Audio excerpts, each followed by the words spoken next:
찬송가 360장, 행군 나팔 소리에 찬송 부르심으로 하나님께 영광 올려드리겠습니다. 행군 나팔 소리에 주의 호령 났으니 십자가의 군기를 높이 들고 나가세. 선한 싸움 다 싸우고 의의 멸류관 받았으리라. 선한 싸움 다 싸우고 의의 멸류관 예루살렘 성에서 멸류관 받으리. 저 요단강 건너 우리 싸움 마치는 날 의의 멸류관 예루살렘 성에서 악한 마귀 권세를 모두 깨쳐버리고 승리하신 주님과 승전가를 부르세. 선한 싸움 다 싸우고 의의 멸류관 받았으리라. 선한 싸움 다 싸우고 의의 멸류관 예루살렘 성에서 멸류관 받으리. 저요 단강 건너 우리 싸움 마치는 날 의의 멸류관 예루살렘 성에서 달려갈 길 다 가고 싸움 모두 마친 후 주와 함께 기쁨을 용사들아 누리세. 선한 싸움 다 싸우고 의의 멸류관 받았으리라. 선한 싸움 다 싸우고 의의 멸류관 예루살렘 성에서 멸류관 받으리. 저요 단강 건너 우리 싸움 마치는 날 의의 멸류관 예루살렘 성에서. 할렐루야, 할렐루야. 하나님 아버지의 축복이 오늘도 저와 여러분의 가정에 함께 하시기를 축원드립니다. 여러분의 교회에, 이 지구촌 교회에 여러분의 모든 헌신과 열정이 쏟아져 부어졌을 줄 믿습니다. 아버지 하나님, 우리의 가정과 우리의 사회와 우리의 교회와 우리의 국가와 우리 전 지구촌이 하나님의 큰 축복을 받는 오늘 하루가 될 줄 믿습니다. 할렐루야. 행군 나팔 소리에 주의 호령 났으니 십자가의 군기를 높이 들고 나가세. 오늘도 십자가의 군기를 높이 들고 나가는 저와 여러분들 되시길 바랍니다. 선한 싸움, 이 세상은 시작이 있으면 끝이 있어요. 인생도 마찬가지고 역사도 시작이 있으면 끝이 있습니다. 여러분, 저와 여러분의 인생에서 믿음의 선한 싸움을 다 싸우면 우리가 이제 육신의 장막을 벗고 천국에 가게 되면 하나님께서 큰 상급으로 우리에게 내려주십니다. 의의 멸류관을 내려주셔요. 여러분, 의롭게 사세요. 정의롭게 사세요. 사람에게 베풀며 사세요. 하나님의 말씀대로 행하면서 사세요. 복음을 전하면서 사세요. 봉사하면서 사세요. 하나님의 은혜를 받은 대로 하나님께 돌려드리는 저와 여러분의 인생이 되시기를, 아름다운 하나님이 저희에게 주시는 그 인생을 사시는, 또 누리는 저와 여러분의 인생이 찬란한 아름다운 인생이 되시기를 축원드립니다. 축복드립니다. 할렐루야. 여러분, 우리가 이 세상에서 선한 싸움을 마치고 믿음을 지켰을 때에 하나님께서는 우리에게 의의 멸류관을 주는 거예요. 사도 바울도 나의 달려갈 길을 다 마치고 내가 복음 전함을 전하는 일을 마치려면 내 목숨을 하나도 조금도 아끼지 않겠다고 이렇게 고백을 했어요. 저와 여러분의 신앙도 마찬가지여야 됩니다. 하나님의 복음을 전하고 하나님의 말씀대로 사는 데는 나의 모든 유익과 또 내 생명까지도 조금도 아끼지 않고 하나님께 바치는, 그래야 하나님의 의를 이루어드리고 이 세상이 그야말로 천국으로, 복음 전도로 천국이 확장되는, 하나님 나라가 확장되는 그 일에 여러분의 여생을 투자하셔야 돼요. 여러분 그런 신앙의 그런 믿음의 인생을 우리 나뿐만 아니라 나의 사랑하는 가족, 자녀, 또 손자에게 이걸 믿음의 유산을 물려주시는, 그래야 하나님의 사람이 되는, 하나님의 사람으로서 축복된 삶을 사는 저와 여러분들 되시길 바랍니다. 믿음의 명문 가정이 되시길 바랍니다.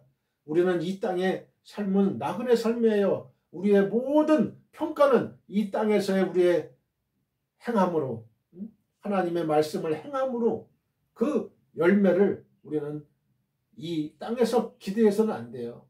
이 땅에서도 물론 하나님 축복 주시지만 더 최종적이고 완전한 축복은 하늘나라, 우리가 죽어서 가는 그 하늘나라에 있다는 거죠. 하나님은 공평하신 분이에요. 공평하신 분.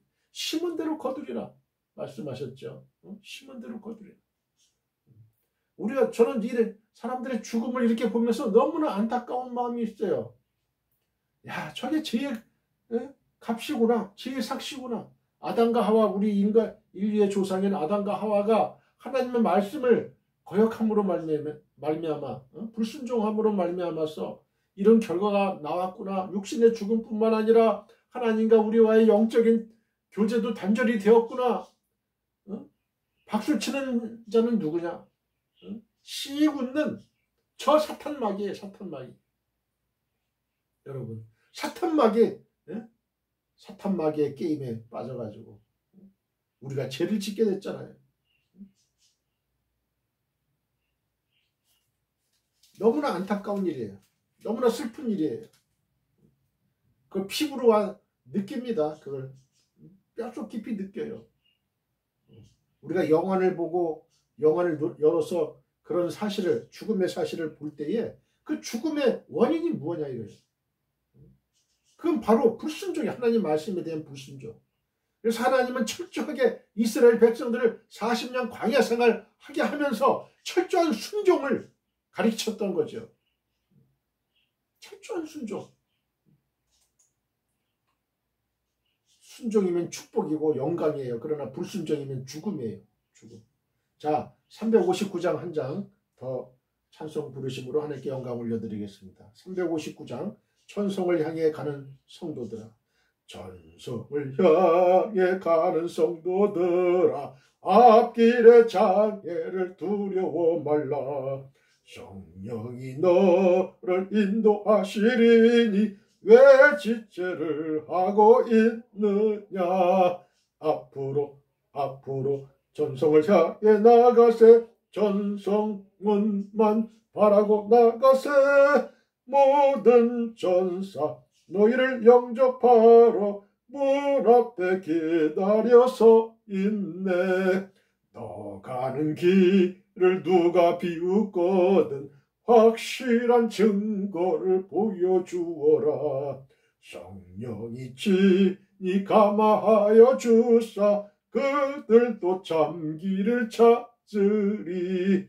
앞으로 전성을 향해 나가세. 전성문만 바라고 나가세.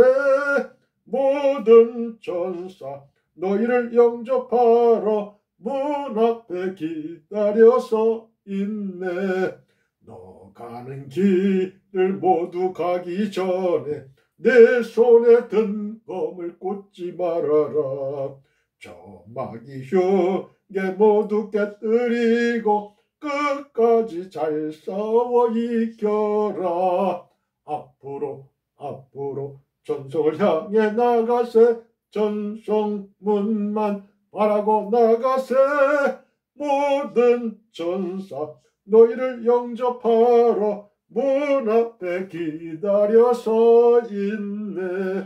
주여 할렐루야. 하나님 아버지 오늘 감사합니다. 오늘도 아버지 하나님의 은혜와 축복이 이 시간에 부어주실 줄 믿습니다. 하늘문을 열어 주시옵소서. 하늘의 신령한 복당의 물살로 건강의 물을 차고 넘치게 도와주시옵소서. 오늘도 지구촌의 이 모든 방송을 시청하는 아버지 하나님, 하나님의 자녀들 위해, 머리 위에, 가정 위에, 주여 그 자손 위에, 아버지 그들이 섬기는 모든 교회 위에, 주여 사회 위에, 국가 위에, 이 모든 지구촌 위에 하나님의 축복이 강같이 흘러넘치게 도와주시옵소서. 지금도 아버지 하나님 이스라엘 사태, 미얀마 사태, 시리아 사태, 아버지 또 우크라이나 사태 등 모든 전쟁들이 일어나고 있습니다. 아버지 하나님 그 배후에는 주여 여러 가지 악한 영의 세력이 있을 줄 믿습니다. 주여 어서 속히 그 전쟁을 종식시켜 주시고 더 이상 무고한 시민과 어린아이들의 생명이 희생되지 않게 도와주시옵소서. 할렐루야. 아버지 하나님 하나님의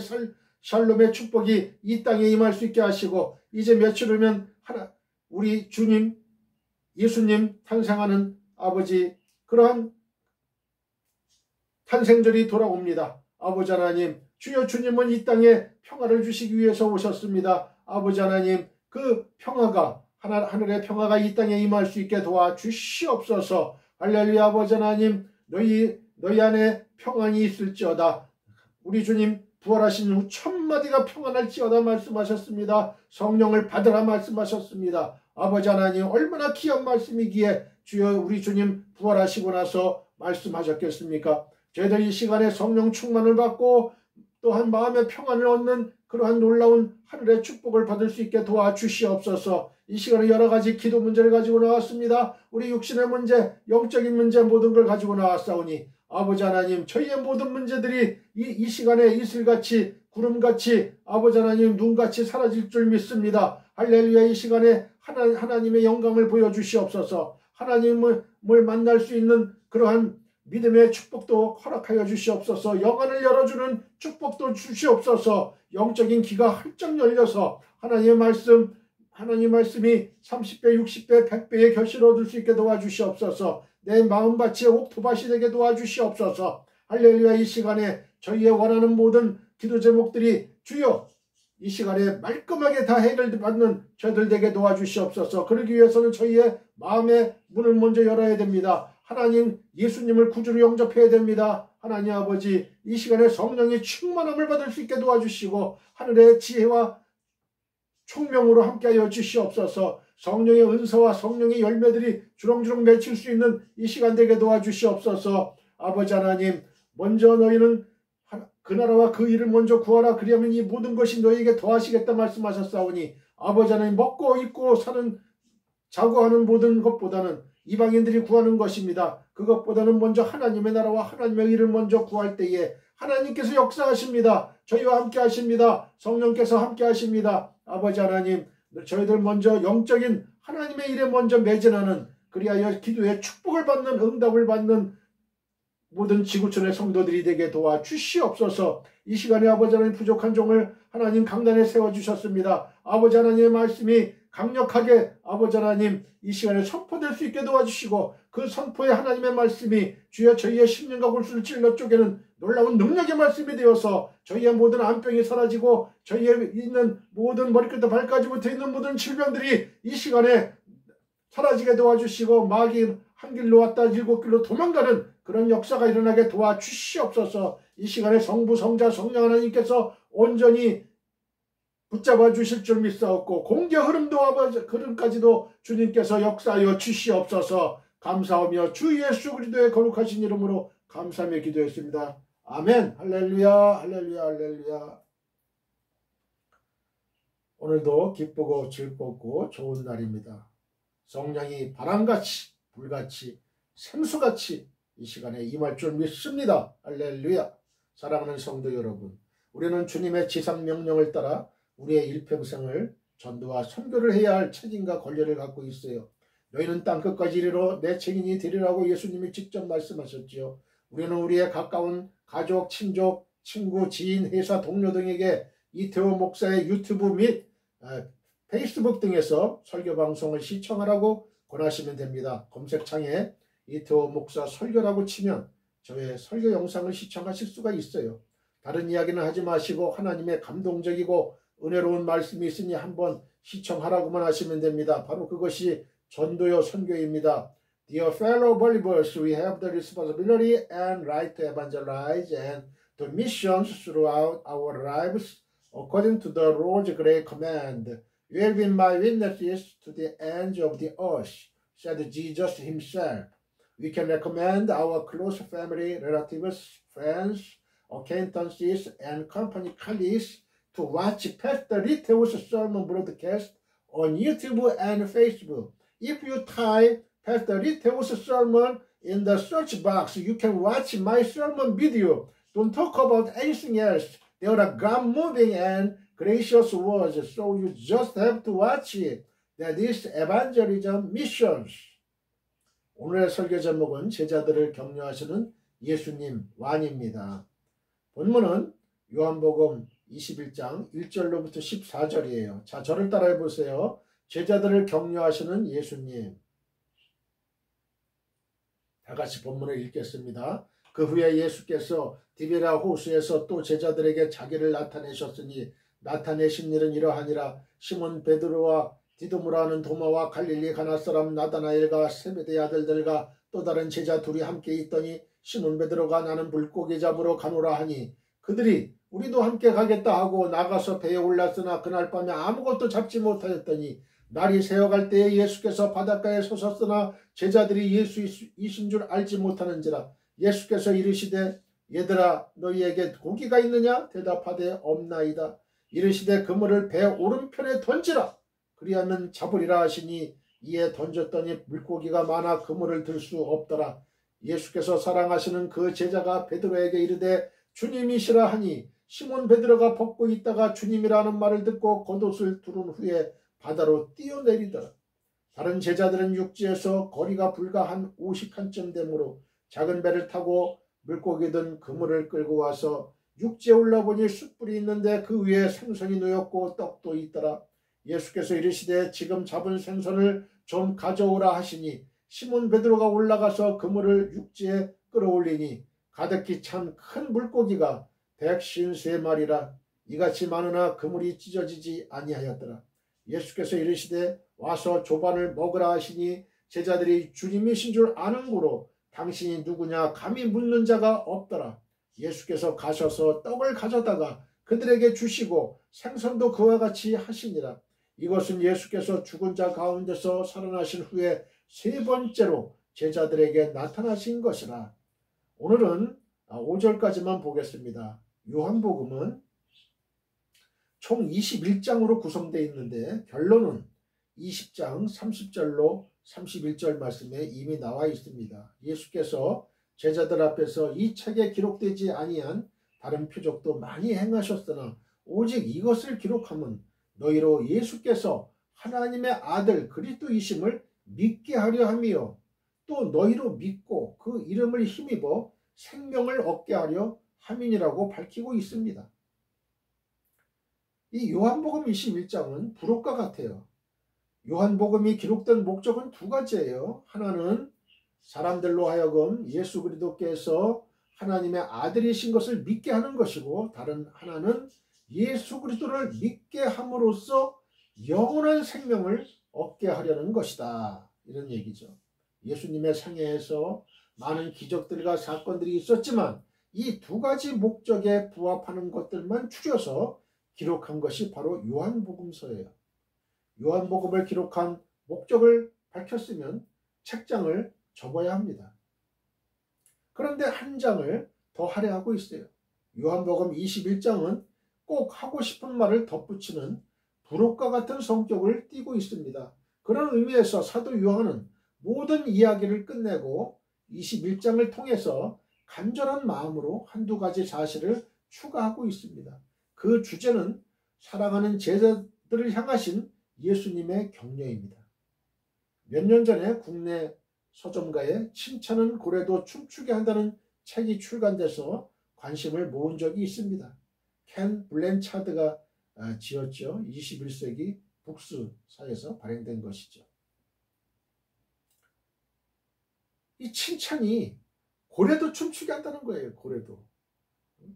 사람도 마찬가지예요. 사람도 자꾸 왜 얘야 넌 왜 이렇게 못하니? 넌 왜 쟤보다도 더 일을 못하니? 공부를 못하니? 응? 이렇게 부정적인 말을 자꾸 주입을 해주면요. 그 아이는 점점 자신의 능력을 잃어가요. 능력을 잃어가.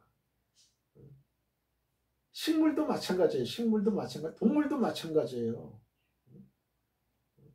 그래서 좋은 음악도 들려주고 그러잖아요. 태교 음악이다 해서. 사람도 마찬가지지만 동물도 마찬가지예요. 식물도 마찬가지고 식물에게도 클래식 음악 같은 걸 많이 들려주잖아요. 그러면 성장 속도가 더 빠르다는 거죠. 그러니까 칭찬은, 격려는 그만큼 그 사람의 능력을 올릴 수가 있고 또 춤추게 하는 거예요. 춤추게 하는 거예요. 춤추면 어떻게 돼요? 춤추면 고래가 춤추면 힘들 줄 모르죠. 그죠? 힘들 줄 모르는 거예요. 사람도 칭찬을 받으면 어떻게 돼요? 힘들 줄 모르는 거예요. 아주 더 열심히 일하게 돼. 더 열심히 일하게 돼. 현대를 사는 우리에게 필요한 것은 옳고 그름에 대한 판단이 아니라 힘들고 어려울 때 주는 그 격려와 위로와 용기입니다. 예수님의 제자들도 예외는 아니에요. 사람은 본능적으로 실수하고 죄를 지을 수밖에 없는 존재예요. 잘하려고 해도 실수하고 넘어질 수밖에 없습니다. 격려나 위로를 필요로 하지 않을 만큼 탁월한 능력을 갖춘 완전한 사람은 없어요. 선한 목적을 갖고 좋은 동기로 시작하지만 많은 시행착오를 거치며 문제를 발생시키는 것이 사람입니다. 그래서 사람은 자신을 잡아주고 세워주는 어떤 존재를 필요로 한다는 것이 요한복음 21장의 내용입니다. 예수님께서 제자들을 보시고 실수와 어리석음에도 불구하고 안타까운 마음으로 그들에게 격려하시고 용기를 북돋워 주십니다. 사람은 고무줄과 같은 존재예요. 고무줄을 세게 잡아당기면 팽팽해지지만 그 당기는 힘이 약해지면 원상태로 돌아가려고 합니다. 따라서 사람은 스스로 팽팽해지도록 긴장감을 늦추지 말아야 돼요. 하지만 그런 노력에도 불구하고 사람은 옛날 자신의 습관이나 성격으로 되돌아가 죄인의 모습으로 살게 되는 성향을 갖고 있어요. 이 성향은 예수님의 제자들도 마찬가지입니다. 먼저 예수님께서 제자들을 위로해 주신 다음에 특별히 우울 증세가 있고 정서적으로 기복이 심한 베드로에게 집중적으로 격려해 주시며 희망을 주십니다. 이를 통해 우리는 사람을 위로하고 격려하며 세우는 방법을 알게 돼요. 격려하는 부모로 인해 자녀들이 살아나고 격려하는 친구로 다른 친구들이 회복되고 격려하는 사역자로 인해 양떼들이 바로 선한 일들이 일어나게 될 것입니다. 요한복음 21장 전반부는 시리에 빠진 제자들을 위로하시고 격려하시며 복을 주시는 예수님의 모습 등을 세 장면으로 구성하고 있습니다. 이에 대해 차근차근하게 살펴보겠습니다. 여러분, 저는 그런 생각이 들어요. 이 베드로와 그 제자들이 예수님을 이제 밤이 맞도록 물고기를 잡았지만 한 마리도 잡지 못하고 슬픔과 시리에 빠졌잖아요. 그리고 이제 예수님이 이제 나타나셨어요. 그때 어땠을까요? 물론 맨 처음엔 알아보지 못했죠. 그러나 이제 나중엔 알아보게 됐는데 참 좀 계면적이지 않았을까? 좀 민망하지 않았을까? 그런 생각이 들어요. 주님의 기대를 저버리고 와서 주님의 사역에 동참하지 못할 망정 어떤 의식주를 해결하기 위해서 옛날의 본업으로 다시 돌아가서 물고기를 잡는 그 모습을 우리 주님은 다 보셨다는 거죠. 그랬을 때 이 베드로는 참 민망한 일이 저번에도 또 있었잖아요. 예수님 십자가에 달려 돌아가시기 바로 전에 멀찍이 예수님을 쫓았고 내가 닭이 울기 전에 3번 나를 모른다고 부인하리라 말씀하셨죠. 베드로는 3번 주님을 부인하고 나서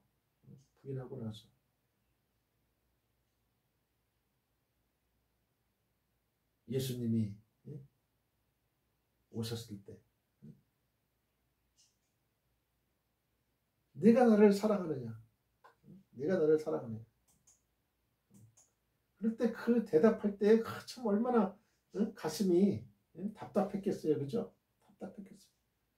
민망하고 죄송스럽고 지금 이 장면도 마찬가지예요. 이 장면도 베드로 입장에서는 큰 소리면 탕탕 치고 내가 수제자라고 그렇게 그 자랑하고 했던 그 베드로가 우리 주님이 다시 나타나셨는데 옛날 본업으로 다시 돌아간 이 모습이 저와 여러분의 모습이에요. 그게 우리는 주님 앞에 너무나 할 말이 없어요. 그런데도 주님은 보통 사람 같으면 그럴 거예요. 야, 이 못난 놈아, 어떻게 다시 옛날 직업으로 돌아가서 먹고 살려고 하느냐. 내가 준 사명이 있는데 그러면서 야단치셨을 것 같아요. 그런데 예수님은 그러질 않아요. 예수님은 우리의 가능성을 보시는 나중에 베드로는 어떤 사람으로 변했습니까? 나는 주님과 똑같이 이렇게 똑같은 자세로 십자가에 달려 죽을 수가 없다. 거꾸로 십자가에 역십자로 난 죽겠다. 이렇게 변한 베드로 그 모습을 이미 봤어요. 예수님은. 그러니까 우리가 예수님을 믿으면서도 혹 우리의 육신적인 연약함으로 말미암아 잠깐의 실수와 또 죄를 지었다 해서 결코 낙심할 필요는 없어요. 우리 예수님은 바로 위로하고 격려하시고 용기를 주시고 너는 할 수 있어. 너는 다시 죄를 앉을 수 있어. 내가 너와 함께 할게. 이렇게 위로하시고 용기 주시고 격려하시고 너 지금 파산했지만 그러나 다시 일어설 수 있어. 성공할 수 있어. 너 비록 이번에 실패했지만 너 다시 일어날 수 있어. 이렇게 위로와 용기를 주시는 예수님이시라는 것을 우리는 알아야 돼요. 여러분, 위로와 용기가 이만큼 큰 우리에게 힘을 줘요. 식물도요. 감자 같은 것도 그래요. 이렇게 심잖아요. 심고 나서 막 욕을 해요. 너 이 못생긴 놈아 빌어먹을 놈아 자꾸 이렇게 얘기하잖아요. 그러면 그렇게 하지 않고 또 다른 한 그룹은 아주 칭찬만 해준 그 그룹의 그 식물을 이렇게 보니까요. 실질적으로 연구를 했어요. 그랬더니 칭찬을 받은 그 식물은 아주 싱싱하게 잘 자라는데 저주와 욕설과 비난과 이런 걸 퍼부은 그 식물은요. 말라 죽었다는 거예요. 사람도 마찬가지입니다. 먼저 1절 말씀입니다. 그 후에 예수께서 디베라 호수에서 또 제자들에게 자기를 나타내셨으니 나타내신 일은 이러하니라. 주님은 우리의 형편과 처지를 세심하게 아시고 도우십니다. 자, 저를 따라해 보세요. 주님은 우리의 형편과 처지를 세심하게 아시고 도우신다. 1절에 보면 예수께서 디베라 바다에서 또 제자들에게 자기를 나타내셨다고 했어요. 이는 예수께서 부활 후 3번째로 제자들에게 나타나신 것이었습니다. 14절 보면요. 여기서 우리가 주목할 것은 예수께서 자신을 나타내신 무대가 예루살렘에서 갈릴리로 옮겨졌다는 점이에요. 아마 제자들은 예루살렘에 머물지 않고 갈릴리로 돌아와 있었던 것 같아요. 물론 이는 그들이 신앙적 회의로 인해서 고향으로 돌아간 것으로 보아서는 안 돼요. 그들이 갈릴리로 돌아간 것은 예수께서 부활하신 날 이른 아침에 무덤을 찾았다가 주님의 부활을 목격한 여인들을 통해서 갈릴리로 가서 예수님을 기다리라는 주님의 명령을 받았기 때문에 그래요. 마태복음 28장 10절. 즉 그들은 주님의 명령에 순종하여 갈릴리로 간 거예요. 하여튼 예수님께서는 갈릴리에 모인 제자들에게 다시 나타나셨어요. 그리고 이렇게 예수께서 제자들을 찾아오셔서 만나신 일은 우리에게 시사하는 바가 매우 커요. 당시 제자들의 심리 상태는 매우 불안정한 가운데 있었어요. 그들이 비록 주님의 부활을 목격했다고는 하지만 그들은 장차 일이 어떻게 진행될지 몰라서 막연한 불안감으로 불안정한 생활을 하고 있었고, 따라서 그들에게는 주님의 도우시는 따뜻한 손길이 절실히 요청되었던 것이죠. 그러므로 주님은 그들의 형편과 처지를 세심하게 살피시고 그들을 도우시기 위해 이렇게 다시 나타나신 거예요. 실로 주님은 자기의 백성들이 믿음에 견고히 서서 각자의 몫에 충실하도록 돕기 위해 역사하시고, 그것은 오늘도 동일해요. 우리가 주의 도움을 필요로 할 때면 예수님은 언제나 모든 준비를 다 갖춰놓고 이미 우리 곁에 계신 것을 발견할 수 있어요. 그러므로 성도는 주변 환경과 여건이 열악하고 어떠한 도움도 기대하기 힘든 상황에 처하게 되더라도 결코 낙심해서는 안 됩니다. 우리의 형편과 처지를 세심하게 아시는 주님께서 가장 가까운 곳에서 도우시려고 기다리시고 계세요. 우리가 가지고 있는 주의 놀라운 약속들 중에 세상 끝날까지 항상 함께 하신다는 말씀이 있죠. 마태복음 28장 10절, 28장 20절. 이는 예수님이 한순간도 우리 곁을 떠나지 않으심을 알게 합니다. 그렇습니다. 주님은 설령 우리의 믿음이 약해져서 해이에 빠지고 또 실수나 범죄에 빠지게 될지라도 우리를 멀리하거나 외면하지 않으시고 돕고자 기다리세요. 저는 이런 경험이 있어요. 제가 믿음의 초신자일 때, 제가 이제 믿음 생활을 한다고 이제 교회를 다니잖아요. 이제 초신자 때. 그래도 예수를 좀 믿어 보려고, 천국을 가려고 이제 믿잖아요. 그런데 이러면 마귀가 그냥 두질 않아요. 주일날 되면 꼭 무슨 일이 생기고, 그럼 주일을 빠지게 되고, 또 우리가 예수님을 믿지만은 실수와 허물이 벌어지잖아요. 죄를 짓게 되잖아요. 알지도 못하게. 또 알면서도 또 죄를 짓는 경우도 있었고, 그럴 때마다 마음이 무척 괴로워요. 마음이 무척 괴로워. 예수님 보기가 싫어요. 민망해요. 교회 가기가 싫어져. 죄를 지었기 때문에 교회 가기가 싫어져요. 성도들 만나기가 싫어지는 거야. 여러분, 이런 경험을 저뿐만 아니라 신실한 믿음의 생활을 하려고 하시는 분들은 다 경험이 있었을 거예요. 그죠? 이런 경험. 이럴 때 이거는 마귀가 주는 그 생각이에요. 우리 주님은 결코 그렇게 옹졸하지가 않아요. 우리가 좀 실수하고 죄를 짓고 좀 그런다 하더라도 교회를 다니면서 우리 주님은 다 눈 감아 주시는 거야. 그래, 너 할 수 있어. 너 죄 짓지 않을 수 있어. 나와 늘 함께 동행하면 너 더 멋진 인생 살 수 있어. 이러면서 성령님께서 우리를 격려하시고 위로하시고 용기 주시고 이런 거 여러분, 그런 걸 느껴야 돼. 그걸 영적으로. 그래야 영성이 생기는 거죠. 여러분, 항상 주님을 생각하시라고. 주님을 항상 기도하시고 방언으로 기도하고, 저는 출퇴근할 때 방언으로 기도해요.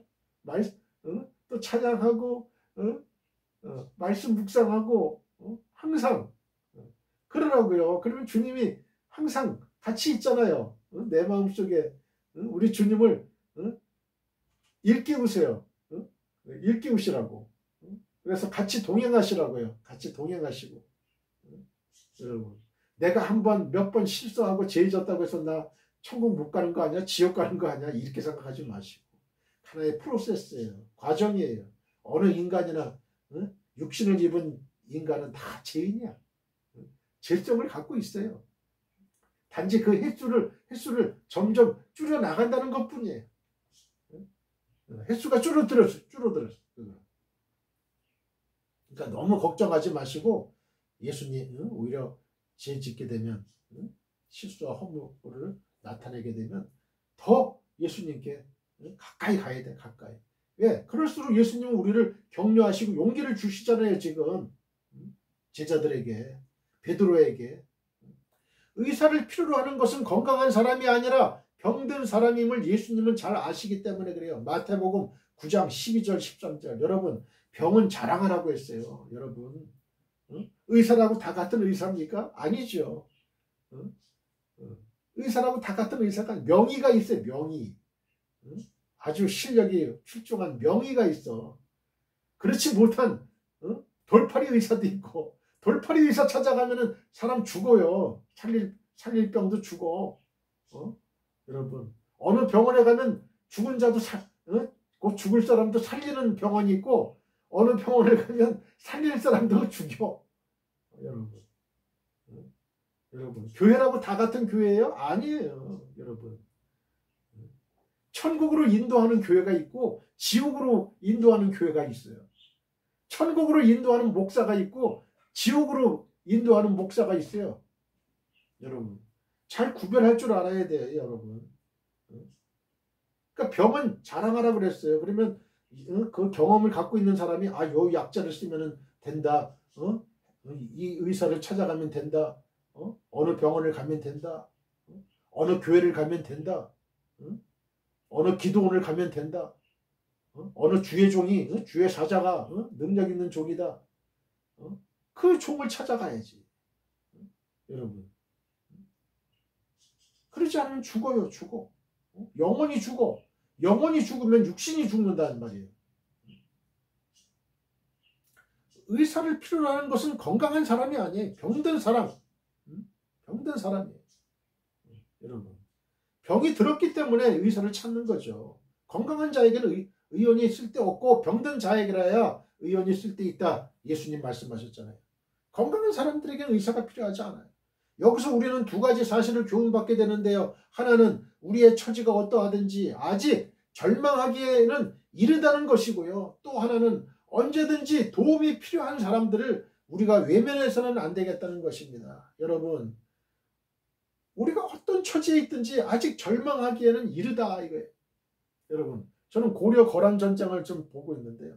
이렇게 보니까 왕들을 비롯해서 모든 신하들이 다 이 거란족이 성들을 점령하고 하니까 다 그냥 항복하자 그래요. 우리 이미 졌다. 그런데 그 중에 강감찬 장군은 최수종 씨가 이제 그 역을 맡고 있는데, 강감찬 장군은 아닙니다. 우리가 성을 몇 개는 뺏겼지만은 그러나 우리 성들이 아직 건재하고 있는 성들이 많습니다. 흥하진도 있고 여러분 서경도 있고 개경도 있고 아직 항복하기엔 이릅니다. 항복하면 바로 그건 죽음이에요. 그건 죽는 것보다 못한 인생을 사는 거예요. 노예로 팔리고요. 먹는 것도 제대로 못 먹고 개나 짐승보다 못한 인생으로 전락하고 마는 거예요. 그걸 아는 이 강감찬 장군은요, 여러분, 개 노예보다 못한 그런 인생을 살라고 항복합니까? 하친합니까? 결코 우린 그럴 수 없다. 여러분, 임금을 피신시키잖아요. 몽진시키잖아요.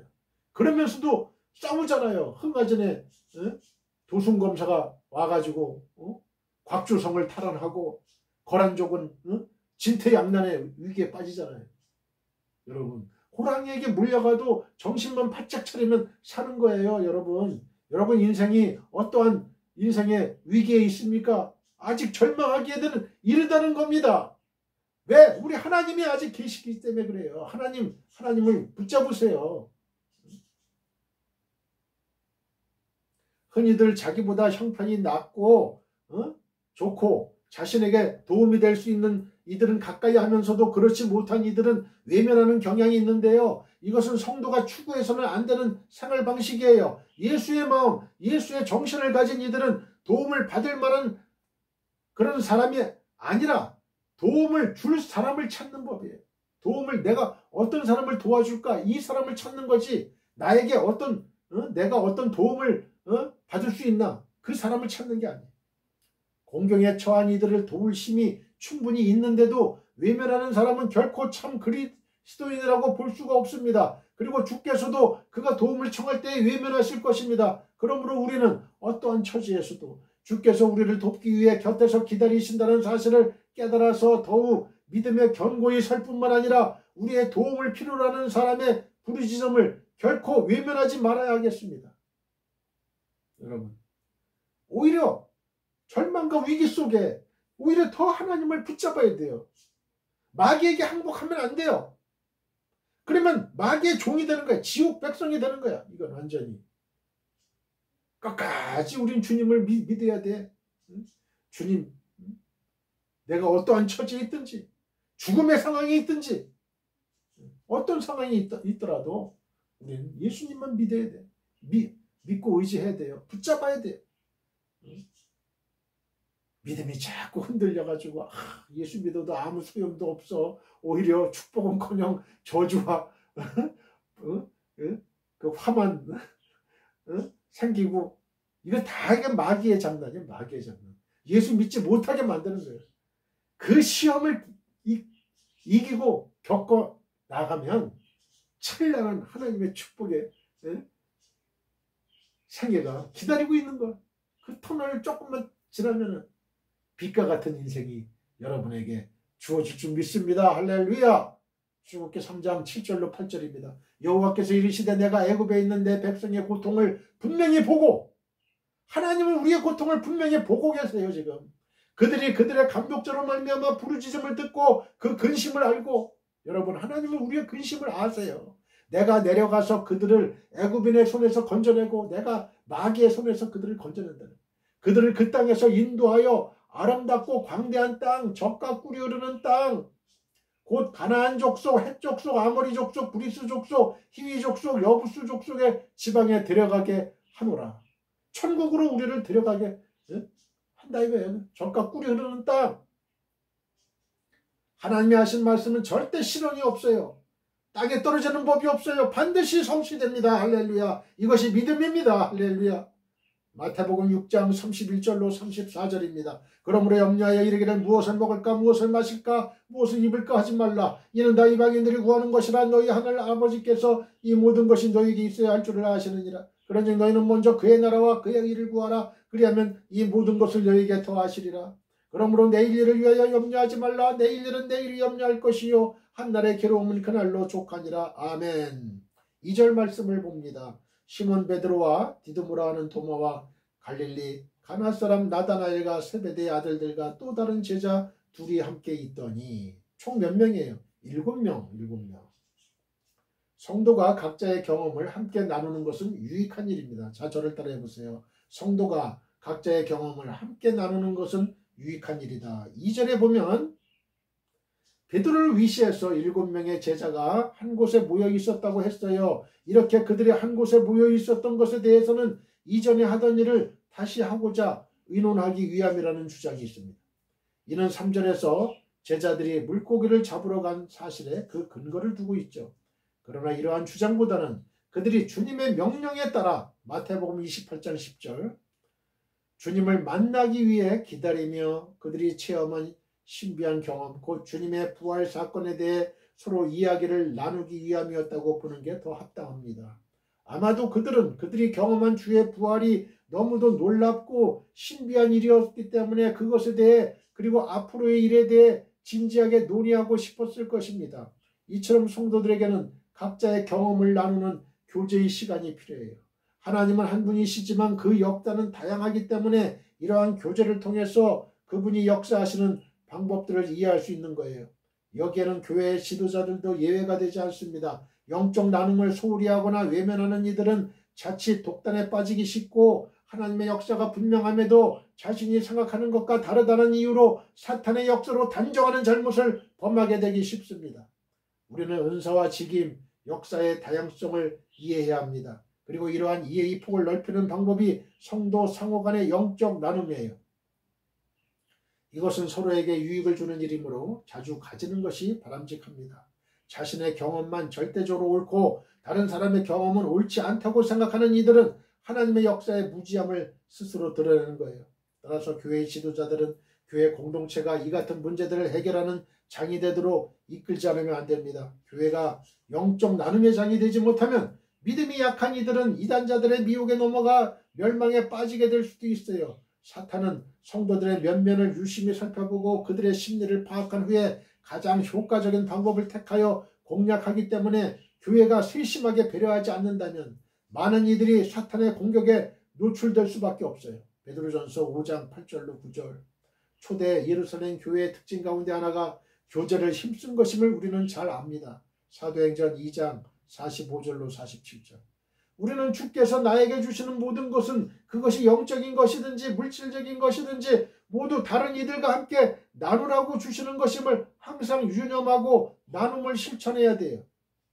교회라는 공동체 안에서의 이러한 나눔이 영적 성숙을 도와주면 물론이고 잘못된 신앙이나 사상에 빠질 위험을 막아줍니다. 이렇게 나눔의 교제가 풍성할 때 성도 하나하나가 자신의 책임과 역할에 충실할 수 있을 뿐만 아니라 그리스도의 몸인 교회는 더욱 든든히 서가게 될 것입니다. 할렐루야!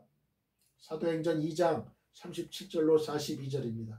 그들이 이 말을 듣고 마음에 찔려 베드로와 다른 사도들에게 물어 이르되 형제들아 우리가 어찌할꼬 하거늘 베드로가 이르되 너희가 회개하여 각각 예수 그리스도의 이름으로 침례 세례를 받고 제사함을 받으라. 그리하면 성령의 선물을 받으리니 이 약속은 너희와 너희 자녀와 모든 먼데 사람 곧 주 우리 하나님이 얼마든지 부르시는 자들에게 하신 것이라 하고 또 여러 말로 확정하며 권하여 이르되 너희가 이 패역한 세대에서 구원을 받으라 하니 그 말을 받은 사람들은 침례 세례를 받으며 이날에 신도의 수가 3,000이나 더하더라. 그들이 사도의 가르침을 받아 서로 교제하고 떡을 떼며 오로지 기도하기를 힘쓰니라. 요 세 가지예요. 교제, 떡, 기도. 요한일서 1장 3절입니다. 우리가 보고 들은 바를 너희에게도 전하면 너희로 우리와 사귐이 있게 하려 함이니 우리의 사귐은 아버지와 그의 아들 예수 그리스도와 더불어 누림이라. 할렐루야. 3절 말씀을 읽습니다. 시몬 베드로가 나는 물고기 잡으러 가노라 하니 그들이 우리도 함께 가겠다 하고 나가서 배에 올랐으나 그날 밤에 아무것도 잡지 못하였더니 예수 없는 인생의 수고는 노력의 분량과 무관하게 헛됩니다. 자, 저를 따라해보세요. 예수 없는 인생의 수고는 노력의 분량과 무관하게 헛되다. 3절에 보면 갈릴리에서 만난 예수님의 7 제자가 물고기를 잡고자 바다에 나가 밤새도록 수고했지만 아무것도 잡지 못한 사실이 나와요. 이에 대해서는 그들이 고기잡이를 그만둔 지 여러 해가 되었기 때문에 모든 것이 서툴러서 잡지 못했다고 보는 견해가 있어요. 그러나 이는 적절하지가 않습니다. 왜냐하면 고기잡이로 잔뼈가 굵은 사람들이 3년 정도 일을 쉬었다 해서 아무것도 잡지 못할 정도로 솜씨가 녹슬게 되지는 않기 때문에 그래요. 오히려 여기에는 중요한 사실을 교훈하려는 하나님의 섭리가 있었다고 보는 것이 옳습니다. 그 교훈이란 다름 아니라 예수 없는 인생의 다름질이 무익하고 허망할 뿐이라는 사실을 제자들로 하여금 깨닫게 하여 그들로 오직 주만을 위해 살도록 하려는 것입니다. 할렐루야! 사랑하는 성도 여러분, 우리는 이것을 주의 제자들을 위한 교훈으로만 여겨서는 안 돼요. 이는 우리에게 주는 교훈이기도 합니다. 사랑하는 성도 여러분, 우리가 열심히 사는 것은 중요한 일이에요. 사람은 게으름을 피우지 말고 열심히 일해야 합니다. 또 목표를 세우고 그 일을 이루기 위해서 전심전력해야 돼요. 그러나 우리가 한 가지 분명히 알아야 할 것은 열심히 산다고 모두가 바르게 살고 소망이 있는 삶을 사는 것은 아니라는 것입니다. 예나 지금이나 많은 사람들이 열심히 살고 성실성을 인정받으면서도 인생을 헛되이 낭비합니다. 혹은 직장에서 인정을 받고 혹은 사업가로서 성공을 거두고 혹은 자신이 하는 모든 일들에서 인정을 받으면서도 인생 자체는 실패하는 이들이 참으로 많아요. 도대체 그 이유가 무엇일까요? 열심히 살며 성실하게 다름질하고서도 인생을 실패하는 이들의 근본적인 문제는 예수가 그들의 인생에 계시지 않는다는 거예요. 인생을 다름질이라고 한다면 예수가 없는 다름질의 끝은 절망과 허무뿐입니다. 인생을 항해라고 한다면 예수가 없는 항해의 종착지는 영원한 절망의 심연일 뿐입니다. 포스트 모더니즘 시대를 살아가고 있는 현대인들의 종착지는 뭐예요? 항해의 종착지, 인생 항해의 종착지는 영원한 절망의 심연이에요. 소망이 없어요. 그들에겐 영원한 지옥 행밖에 없어요.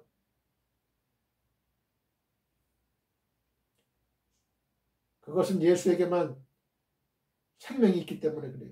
예수에게만 구원이 있기 때문입니다. 예수에게만 소망이 있기 때문에 그래요. 예수가 없으면 아무리 인생을 열심히 살아도 남는 것은 허무뿐이에요. 혹자는 예수가 없이도 출세하고 얼마든지 원하는 만큼 돈도 벌 수 있지 않는가라고 따질지도 몰라요. 맞는 말입니다. 예수가 없이도 세상에서 자신이 원하는 것들을 충분히 얻을 수 있어요. 그러나 그의 영혼을 살리는 진정 값진 보화를 얻기란 불가능합니다. 그가 세상에서는 여러분 예수 없는 삶은요 일시적으로 돈을 많이 벌 수도 있어요. 출세할 수도 있어요. 영원히 가지는 못합니다. 더더군다나 그의 영혼이 천국에 갈 수 있습니까? 예수 없는, 예수 없이 출세하고 성공한 그 인생이 영혼은 지옥행이에요. 그가 세상에서는 가장 위대한 사람이라는 찬사를 받게 될지라도 결국 그가 얻을 마지막 차지는 지옥뿐이에요. 그러므로 우리는 모든 수고를 예수 안에서 하고 모든 삶의 중심을 예수님께 맞춥시다. 여러분, 예수 안에서 하는 모든 수고는 의미가 있어요. 영광이 있어요. 상급이 있어요. 그러나 예수 없는 그러한 삶을 사는 사람들은 지옥이에요. 지옥행이에요. 허무해요. 3절에서 우리는 첫 번째 장면을 그려볼 수 있는데요. 즉 제자들은 인간적인 생각을 품고 옛날로 돌아가 고기잡이를 나가는 거예요. 우리 신앙생활하면서 인간적인 생각을 갖고 믿음의 눈으로 믿음대로 우리가 생활해야 되는데 그렇지 않고 믿음대로 하면은 안 될 것 같아. 그죠? 내 상식적으로 내 이성적으로 내 경험적으로 도저히 이거는 있을 수가 없어요. 성공할 수가 없어. 나의 경험, 나의 이성, 나의 상식 가지고 해야 성공할 수가 있거든요. 꼭 그럴 때가 있었잖아요. 그죠? 그래서 고기잡을 간 거예요. 제자들이 고기잡이 간 게 바로 그런 우리의 인생을 그대로 묘사한 거라고. 옛날로 돌아가가지고 인간적인 생각을 품고 옛날로 돌아가서 고기잡이 나가는 인생들이 얼마나 많아요. 여러분. 그죠? 저와 여러분도 마찬가지. 믿음의 하나님 말씀에 의지해서 어떤 것을 결정하고, 그죠? 사업가들은 결정하고, 직장인들도 그 직장 이직이라든지 여러 가지 진퇴를 생각할 때에, 학교 진학도 생각할 때에 하나님 말씀대로 선택해야 되는데 그러지 못할 때가 너무나 많잖아요. 우리 인간적인 생각으로 할 때는 다 실패해요. 그러나 비록 인간의 눈으로는 실패할 것처럼 보여도 믿음의 눈을 가지고 믿음의 하나님 말씀을 가지고 나가면 반드시 승리와 합격의 보장이 있는 거예요. 제자들은 예수님의 십자가를 보고 비통한 심정이 되어 통곡했습니다. 그리고 3일 후에 예수님께서 부활하시자 큰 충격을 받았어요. 인간의 이성에 일대 큰 혼란을 경험했습니다. 그런데도 그들은 순식간에 옛날로 돌아가 버리고 말아요.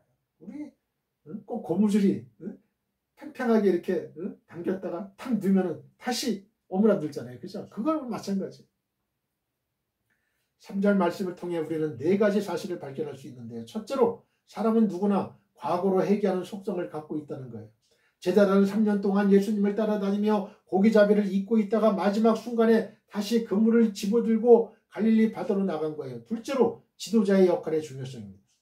12 제자들의 리더격인 베드로가 갑자기 우울증에 빠져 물고기를 잡으러 간다며 나서자 다른 제자들도 너나 없이 따라 나선 거예요. 사람은 군중 심리에 따라 행동하기 마련입니다. 평소에 확신 있게 행동 못하고 머뭇거리며 사태를 관망하고 있다가 누군가 한 사람이 이끌면 그대로 따라가는 특성이 있어요.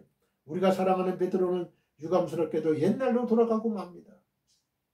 옛날에 물고기 잡는 어부로 돌아갔어요. 우리 주님의 마음은 얼마나 아팠을까? 여러분, 그것도 한번 생각해봐요. 헤아려봐요. 너희가 다시 옛날 직업으로 갔구나. 사람을 낚는 어부를 내가 만들려고 했는데 물고기를 잡는 어부로 다시 돌아갔어. 여러분, 우리의 신앙생활 인생에서도 지금 이런 일이 지금 반복되고 있지 않습니까?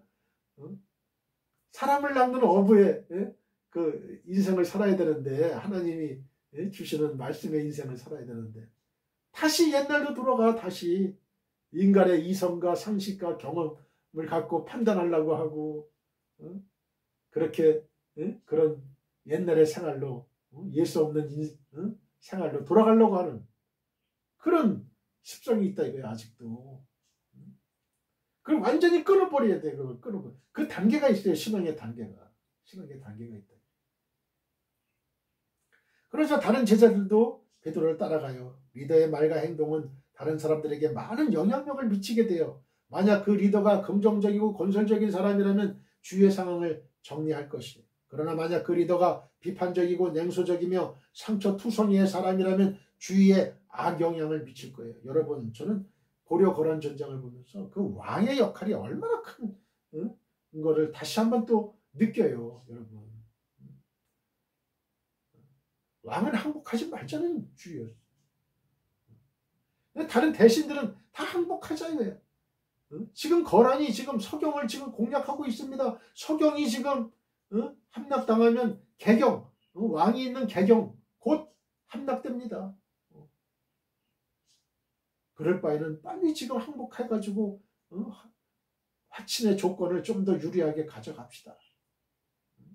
지금 그렇게 원로 대신들은 그렇게 지금 읍수하고 있어요. 왕한테. 아니다. 강감찬 장군과 왕은 왕순 왕은 아니다. 항복 안 한다. 비록 몽진하고 개경을 버리고 수도를 버리고 남하한다 하더라도 우리는 이길 수가 있어. 우리는 아직 절망하기엔 일러. 항복하기에는 아직 일러. 리더가 그렇게 판단한 거예요. 아직 전부 다는 안 봤지만 고려는 살아납니다. 고려는 살아나요. 여러분. 근데 그 리더가 너무 심약해서 믿음이 없어서 그 상황 파악을 못해서 그냥 그 원로 대신들의 말만 믿고 그냥 항복했다면 고려가 존재했을까요? 고려는 바로 망했을 겁니다. 여러분, 그 리더가 어떤 리더가 되느냐에 따라 여러분의 가정도 마찬가지잖아요. 여러분의 가장이 어떤 사람이냐에 따라 여러분의 가정의 경제 상황과 여러 가지 상황이 그런 의료 생활이라든지 건강 다 틀려지는 거 아니에요, 여러분? 운명이 결정되는 거예요. 한 나라의 리더, 대통령을 누구 뽑느냐에 따라서 그 나라의 흥망성쇠가 달려있는 거 아니에요. 그러니까 잘 뽑아야 되는 거예요. 잘 뽑아야 돼요. 교회의 리더, 교회 리더 담임 목사 아니에요. 담임 목사.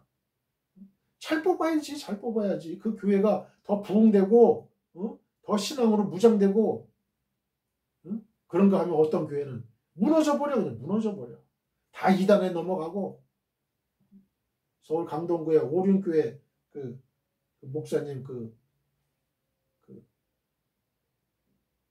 인터뷰한 걸 보니까 거기는 첫째가 영성이야. 첫째가 영성. 스펙은 그렇게 스펙을 여태까지는 우리 한국교회 대형교회 담임 목사를 초청할 때는 미국에서 박사학위 받고 그런 사람을 초청했는데 그 오륜교회는 그게 아니야. 영성이야. 영성. 첫째가 영성. 여러분, 스펙은 그렇게 크게 중요하지 않다 이거예요. 그래야 그 양들이 하나님을 만나게 되고 하나님의 영성을 이어받을 수가 있는 거예요. 여러분, 영성이 중요한 거죠. 하나님과 나와의 관계, 얼마나 친밀한 관계냐, 성령을 받느냐 못 받느냐, 내가 구원을 받느냐 못 받느냐가 달려있는 거예요. 이게 한국교회에 전 아주 큰 감명을 받았어요. 오륜교회 김은호 목사님. 그분도 거기 대형교회인데 그냥 미국의 박사학위만 받으면 그냥 담임 목사를 시킬 줄 알았어요. 거기도 오륜교회도. 근데 오륜교회 김은호 목사님은 그거 아니야. 그거 아니야. 한국교회가 바로 가야 돼. 영성이 있어야 돼. 영성. 참 옳은 결정이었다고 저는 보고 감명스럽게 그 인터뷰 내용을 들었습니다. 실제로 십자가와 부활만으로 세상을 이길 유체가 없다는 거예요. 제자들 특히 베드로는 십자가의 예수님을 보았고 부활하신 예수님을 만났습니다. 하지만 그는 순식간에 옛날로 돌아가 버려요. 십자가와 부활은 기독교 복음의 핵심이에요. 십자가와 부활만 있으면 못할 것이 없는 것처럼 느껴지기도 합니다. 하지만 제자들을 통해 보면 십자가와 부활을 보고도 맥을 못 쳐요. 그 이유가 무엇일까요? 십자가와 부활만으로는 능력이 못 된다는 거예요.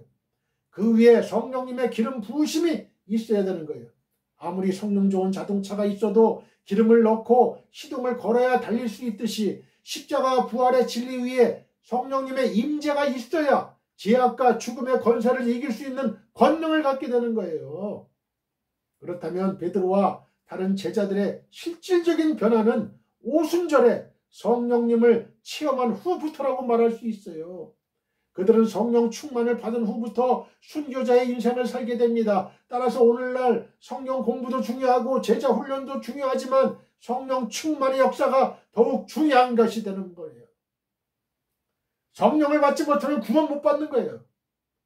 어떻게 성령을 받지 못했는데 구원을 입에 올릴 수가 있어요? 이태원 목사의 말이 아니에요. 성경 말씀이에요. 누구든지 자신의 입으로 주님을 예수를 주라고 고백하지 않으면 구원받을 수가 없는데, 이는 성령을 받은 자만이 예수님을 주로 고백할 수 있다는 겁니다. 그러니까 성령을 받아야 구원받는다는 얘기가 되는 거죠. 고합선이 설치되어 있어도 전원과 연결되어 있지 않으면 아무 소용이 없어요. 서로 연결되었을 전류가 흐르면서 엄청난 에너지를 발휘하듯이 예수 그리스도의 십자가와 부활의 능력은 성령의 기름 부으심이 있어야 제 기름을 발휘할 수 있는 거예요. 여러분, 마치 십자가와 부활은 간단하게 예를 들면 자동차 차체에 비유할 수가 있어요. 자동차 차체만 있으면 자동차가 굴러갈 수 있나요? 달릴 수 있나요? 못 달리죠. 휘발유가 있어야 되는 거예요. 이 휘발유. 이 휘발유 역할이 바로 성령님의 역할이야. 이게. 넷째로 성령님의 역사가 없는 인간의 수고는 아무것도 아니라는 사실이에요. 3절 마지막 부분에서 아무것도 잡지 못하였더니 라고 기록하고 있습니다. 저는 이 말에 큰 의미가 있어요. 아무것도 잡지 못하였더니. 인간적으로 좋게 보이는 것이 합리적이고 정답인 것처럼 느껴져요. 그러나 결과는 아무것도 없습니다. 우리 주변에 새벽별을 보고 출근해서 밤이 늦도록 근무하면서 인생을 모두 투자했는데 나중에 뚜껑을 열어보니까 아무것도 없더라고 말하는 사람들이 많이 있어요. 명문대 졸업에 좋은 직장과 성공적인 결혼을 했다고 사람들의 갈채를 받았지만 40세, 50세가 되고 보니 퇴출이고 명태고 배신이더라는 거예요. 남은 것은 빈손이라는 겁니다. 우리가 생각하는 가장 어리석은 것 중에 하나가 애들을 키워서 덕을 보겠다는 욕심이에요. 아이들이 커서 성공에 영광을 안겨줄 것 같은가요? 그들이 사고만 안 쳐도 다행인 줄 알아야 돼요. 시편 39편 6절 7절입니다. 진실로 각 사람은 그림자같이 다니고 헛된 일로 소란하며 재물을 쌓으나 누가 거둘는지 알지 못하나이다. 여러분 재물을 쌓지만 그거 누가 가질는지 알지 못하는 거예요. 여러분의 자녀가 다 가진다는 보장이 없어요. 다른 사람의 차지가 될 수도 있어요. 하나님이 그 재물을 보존해 주셔야 돼요. 주여 이제 내가 무엇을 바라리요? 나의 소망은 주께 있나이다. 여러분 이 시편 기자가 얘기하잖아요. 나의 소망은 주님께 있다 이거예요. 시편 127편 1절과 2절입니다. 여호와께서 집을 세우지 아니하시면 세우는 자의 수고가 헛되며 여호와께서 성을 지키지 아니하시면 파수꾼이 깨어있으며 헛되도다. 너희가 일찍이 일어나고 늦게 누우며 수고의 떡을 먹으며 헛되도다. 그러므로 여호와께서 그의 사랑하시는 자에게는 잠을 주시는도다. 할렐루야 할렐루야. 시리에 빠진 제자들을 위로하는 예수님입니다. 이제 디베라 바다에서 두 번째 장면으로 바뀌어요. 그 제자들이 밤새도록 그물을 던졌지만 아무것도 잡지 못해 낭망하고 있을 때 예수님께서 오셔서 희망을 주시는 장면이에요. 4절과 5절 말씀입니다. 날이 새어갈 때에 예수께서 바닷가에 서셨으나 제자들이 예수이신 줄 알지 못하는지라.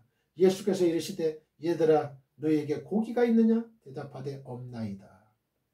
믿음을 잃고 빈손이 되어서 시리와 슬픔에 빠지고 자기 일에 바쁜 이들은 예수께서 찾아오셔도 알아보지 못합니다. 자, 저를 따라해 보세요. 믿음을 잃고 빈손이 되어서 시리와 슬픔에 빠지고 자기 일에 바쁜 이들은 예수께서 찾아오셔도 알아보지 못한다. 4절에 보면 날이 새어갈 때에 예수께서 바닷가에 서셨으나 제자들이 알아보지 못했다고 했습니다. 그들은 이미 부활하신 예수님을 만났기에 전혀 낯설거나 생소하지 않았을 것임에도 알아보지 못했던 거예요. 혹자는 아직 어두워서 분간하기가 쉽지 않아서 그랬을 것이라고 말할지도 몰라요. 하지만 날이 새어갈 때라고 시간을 분명하게 요한이 기록해주고 있으므로 이러한 주장은 설득력을 가지지 못합니다. 그들은 바닷가에서 멀리 떨어져 있지도 않았고 그 시각이면 충분히 사람을 식별하는 것이 가능했을 거예요.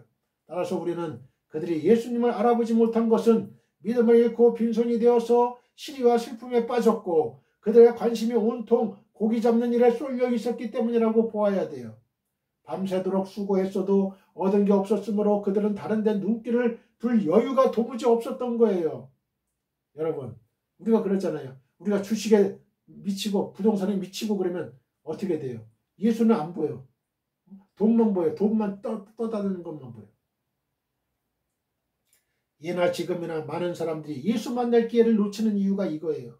그들은 자기의 일에 너무나 바쁜 나머지 자기에게로 오시는 그분에 대해 관심을 보일 여유를 가지지 못합니다. 그러나 이것처럼 큰 손실도 없어요. 이것은 실로 최악의 손실입니다. 그것은 구원의 기회, 아버지께로 나아갈 좋은 길을 얻을 기회를 놓치는 것이므로 인생에서 이보다 더 큰 손실은 없습니다. 누가복음 19장 10절, 요한복음 14장 6절.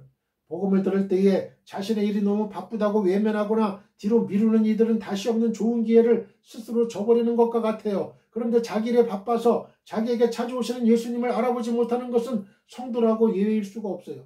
성도들 중에도 주께서 찾아오실 때에 자신의 일에 너무 바쁜 나머지 예수님을 알아보지도 못하고 예수님의 요구에 귀를 기울이지도 않는 사람들이 있어요.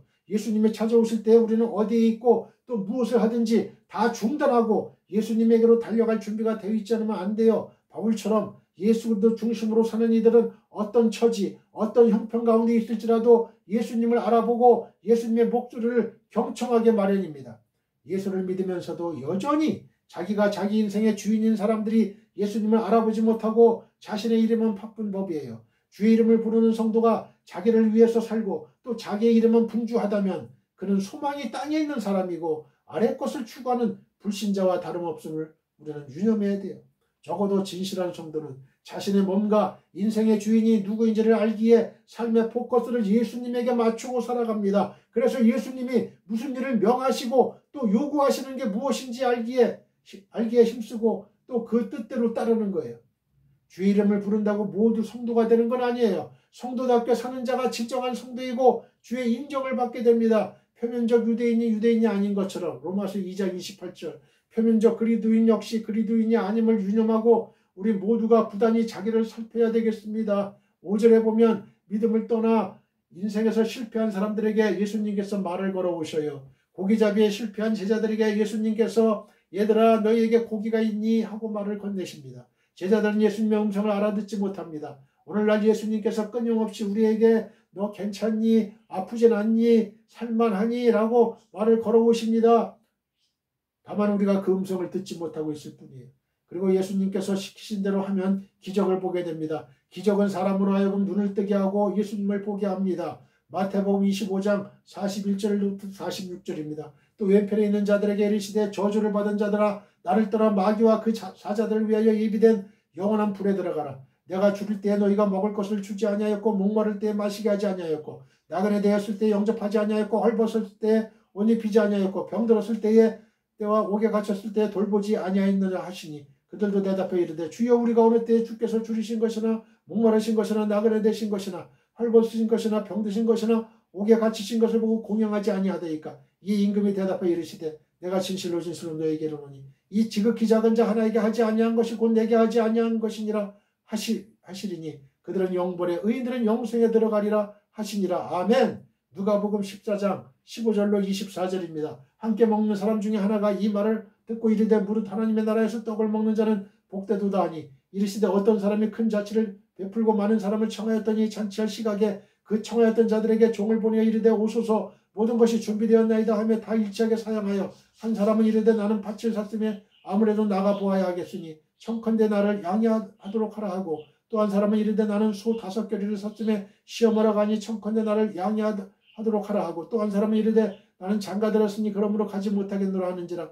종이 돌아와 주인에게 그대로 고하니 이에 집주인이 노하여 그 종에게 이르되 빨리 시내의 거리와 골목으로 나가서 가난한 자들과 몸 불편한 자들과 맹인들과 졸은 자들을 데려오라 하니라. 종이 이르되 주인이여 명하신 대로 하였을 때 아직도 자리가 있나이다. 주인이 종에게 이르되 길가 산 울타리가로 나가서 사람을 감관하여 데려다가 내 집을 채우라. 내가 너희에게 말하노니 전에 청하였던 그 사람들은 하나도 내 잔치를 맛보지 못하리라 하였다 하시니라. 우리 모두 하나님 아버지께 기도드립시다. 하늘에 계신 나의 아버지시여, 오늘 이 방송을 시청하는 설교를 들은 지구촌의 모든 성도님들에게 믿음의 복을 주옵소서. 우리의 형편과 처지를 세심하게 아시고 도우시는 주님, 우리는 과거로 돌아간 제자들처럼 헛된 세상으로 돌아가지 않게 하시고 성도가 각자의 경험을 함께 나누는 것은 유익한 일임을 알게 하시고 예수 없는 인생의 수고는 노력의 분량과 무관하게 헛됨을 알게 하옵소서. 시리에 빠진 제자들을 위로하시는 예수님, 빈손을 믿음을 잃고 빈손이 되어서 시리와 슬픔에 빠진 우리들도 이 시간 위로하여 주시옵소서. 자기 일에 바쁘지 않게 하시고 주님의 일에 바쁘게 하옵소서. 그리하여 우리 주님을 알아볼 수 있는 우리 성도들이 되게 하옵소서. 예수님의 거룩하신 이름으로 기도드립니다. 아멘. 지금은 우리 주 예수 그리스도의 은혜와 하나님 아버지의 극진하신 사랑과 성령님의 감화감동 교통 역사하심이 지금 이 방송 예배에 참여하고 있는 모든 지구촌에 있는 성도님들과 그 가정과 직장과 사업장과 우리의 민족과 나라와 한국교회와 세계교회와 우리 사랑 선교회 위에 영원히 함께하기를 축원하옵나이다. 아멘.